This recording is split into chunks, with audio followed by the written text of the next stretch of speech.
I've been in the hospital for days, and this is what I can tell you for free. Before we go further, subscribe. Subscribe, subscribe, subscribe. Are you subscribed? Good. I have them written down here. So, number one, eat healthy. So when you tell most people that I need a little portion of carbs with like plenty veggies, they feel like you're trying to minimize cost, or or you don't like enjoyment. People see all these high fat or high carb diets as enjoyment, but to be very honest, you're only hurting yourself, and it's not going to show now, it's going to show in the long run. I'm going to be making this as brief as possible because I am still in the hospital and I wouldn't want to be so loud. So number two, taking alcohol and smoking is no enjoyment. I don't know how people cool their head or calm their nerves with alcohol and smoking. I don't know how it works for people, but I am here to tell you that most patients that were brought here that I've seen are here because of these reasons: alcohol and smoking. People now smoke as their daily bread. In fact, they smoke more than they eat. More than they eat healthy, more than they. So some of them smoke and then they go and take snacks or something. So alcohol and smoking is nothing close to enjoyment. In fact, the real enjoyment is taking enough water and taking your vegetable. As alcohol self, it damages your internal organs. There's sometimes you fall ill and some sicknesses affect your organs, but you know what helps you? The water you take, and then the less alcohol and the less smoking, because if you add that sickness with the alcohol and the smoking, it becomes really horrible. So if you take alcohol so much and you smoke within yourself, just try your best. It's not even going to be an easy journey. You can start with, there's something they call alcohol fast or smoking fast. You can start by fasting per se. So that was basically it, and then we go on to the next one. Okay, this is somewhat related to what I had mentioned earlier. How to handle your youthful age, or how you handle your youthful age, is how you want to be when you're old. Okay, let me break this down for you. When you're writing your exam and then you wait for your result. So your youthful age, your young age is the exam itself, and then the result comes out when you are old. Let me repeat myself. Your youthful age or your young age is the exam itself, and then the result shows when you are old. So whatever diet you're taking now, whatever strenuous thing you're doing now might not really show now. Like, you might be very okay now, you think you're healthy and all. It will only show with time, like as you advance in age. So now you're supposed to like check your diet, work out, exercise more, move your body, do the right things now, so that time your hard work now will reflect that time. I don't know if you understand me.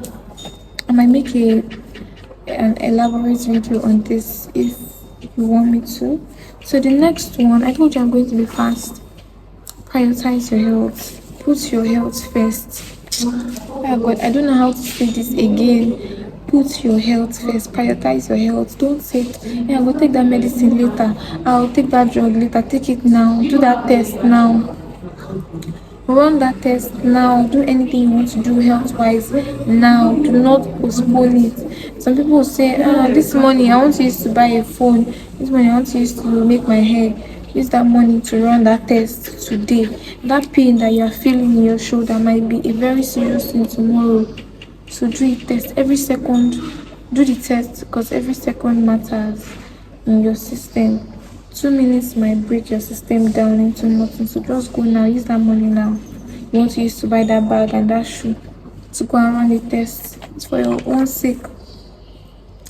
Another thing, always go for checkup. Okay, you always have to do checkup, because some sicknesses you might have headache now and just think maybe it's malaria, and then the next thing you go to the hospital, they'll tell you that you have brain cancer, you developed brain cancer, And then they'll start asking, didn't you feel headache sometime? Oh yeah, there was a time I used to feel. So why didn't you do that checkup that time? Why didn't you do that checkup that time? So now you have to always go for checkup. If you're feeling any pain or anything strange in your body, just go and say, see what I'm experiencing. If they say, okay, there's nothing to be worried about, then you can chill. Or if they say, okay, run so test. I know that Nigeria and the world is now very difficult, that people just go ahead to like buy drugs and assume they have certain things, but the test really matters. You get. So, like I said, the background might be really noisy and all because I'm still in the hospital. As you can see, that the hospital bed behind me. And also, the next thing I have here is family is everything. In as much as some of you think that you have friends that are always there for you and that you look up to and always come through for you, wait until you fall ill and you're asked to stay in the hospital for a week. Then you know that is your family that will be there for you. Although there are some friends that are family, some friends are family, but family matters a lot. Like most people that I've seen here, like most patients I've seen here, I've not seen them with friends. I've not seen them with colleagues, classmates. No, those ones can come and visit and go, but it's your family that will come and stay.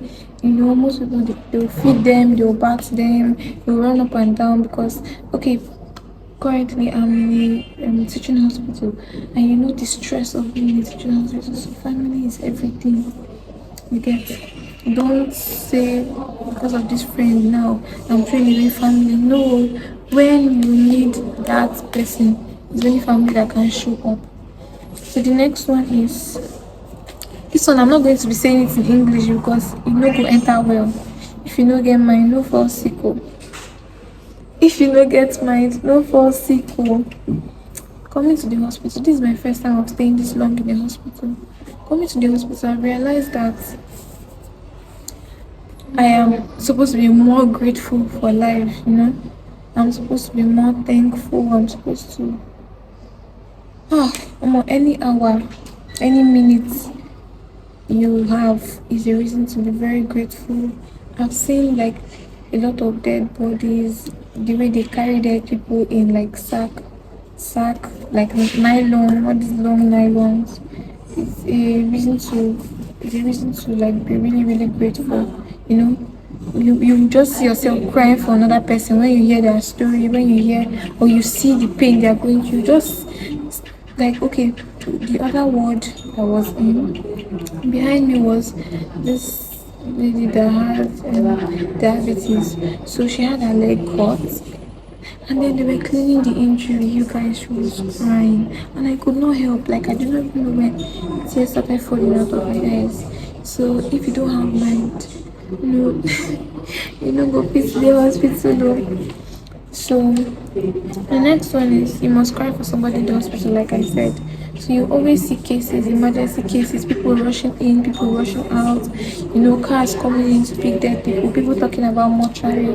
There are so many things to gosh and cry about in the hospital. You still see some getting well, a few getting well. So all we have to do is to just ask God that He shouldn't give us what is bigger than us. Yes. And another one is the hospital is a pocket drawing mechanism. I will not say how much has been spent in the hospital for like a week, but you pay for literally everything. You pay to have your bath, you pay for hot water, you pay for your bed space, you pay for everything, even down to your gloves. Let me show you guys. This is gloves we actually get, So you pay for literally everything, and I think that's probably why people keep money aside in case of all these unforeseen casualties like health issues. You get, so that any health thing it will not catch them off guard. It dries your pockets, and the thing is that they don't really care, even if it's a government hospital. They don't care. You have to hold your money, So another thing, okay, Water and blood solves most of your health problems. Okay, this particular statement now, I have a lot to say on that. I'm just going to be very brief. Like I said, this video is getting really long, but you have to take enough water. Like you might literally be on drip and just get yourself. You get see people be on drip and just get themselves. They probably do not have enough water in their system. Even blood, you need to, as you're going out for your daily activities, you're taking pain relief tablets, all those things, you're drying your blood.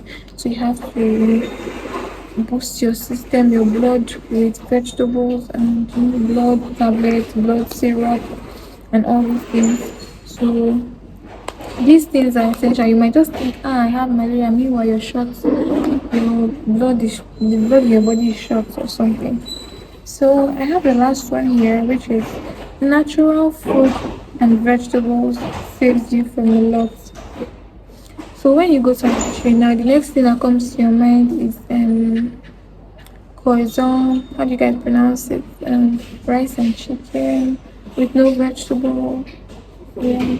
Meanwhile, they sell salad. They have the salad has like they have broccoli. They have a lot of things there. But no, you want the food that is termed enjoyment food. No, the main enjoyment is that food that helps your inner system. That's the main enjoyment. You wouldn't know now, but much later you would know.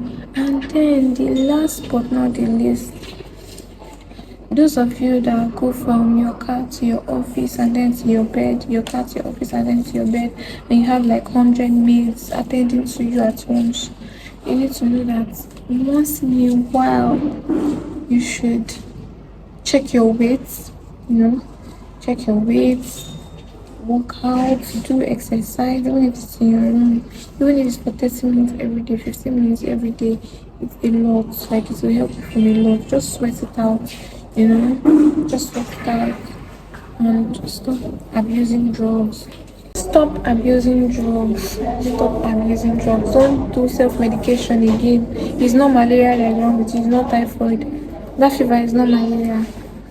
Stop abusing drugs. And another thing again, people think young people don't have sugar problems. I used to think like that before, that diabetes is for old people, BP is for old people. As a young person, we take like our food, the food we consume these days contain a lot of contain sugar. Yet mention a food that don't contain sugar. Even beans contain sugar. So you have to check your sugar level all the time. Check your BP just to avoid situations that touch the heart. Because most of the problems I've seen in this hospital is diabetes, both young and old. So always check your sugar level. Let it be minimal, like be down, down, down. Let it be minimal and let everything just be average and okay. And your BP as well. So that way everything is going to be fine. I just thought to drop these few points with you guys. If I have more, I'm still going to share. Like I said earlier, my background might be really noisy, so you have to forgive me because I'm still in the hospital. So yeah, have a nice day. Bye.